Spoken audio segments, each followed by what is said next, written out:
এরপরে আল্লাহ তাআলা বললেন ওয়াসাইলিনা, এবং যারা আপনার কাছ থেকে ভিক্ষা চায়, আপনি জানেন না সেই ব্যক্তি আসলে মিসকিন কিনা, আসলে ফকির কিনা।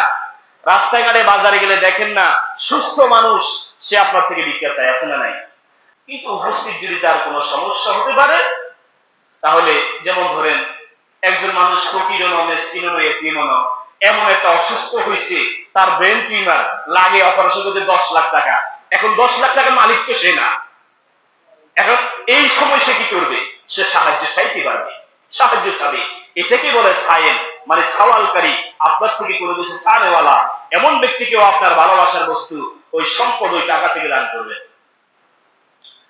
এরপরে আমার বন্ধুগণ আল্লাহ তাআলা বললেন ওয়াফির রিকাব, এবং এটা হচ্ছে আরব দেশে তখন দাস দাসীর সিস্টেম ছিল।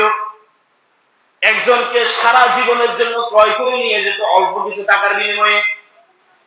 অল্প কিছু টাকা দিয়ে একজন মানুষকে কিনে নিত, ওই মানুষটা সারা জীবন ওই ফ্যামিলির গোলামি করত। এখন আরব দেশে এগুলো আছে। এরকম কোন দাস যদি বিপদে পড়ে, ওই ব্যক্তিকে ওই টাকা দেওয়ার মাধ্যমে, ওই জামানত দেওয়ার মাধ্যমে ওই ব্যক্তিকে ওই ঘর থেকে, গোলামি থেকে মুক্ত করে দেওয়া। সুবহানাল্লাহ।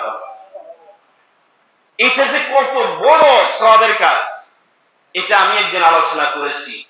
একজন দাসকে তার মালিক থেকে যদি আপনি মুক্ত করে দিতে পারেন, তাহলে আপনি তো একটা জান্নাত কিনে নিলেন। সুবহানাল্লাহ।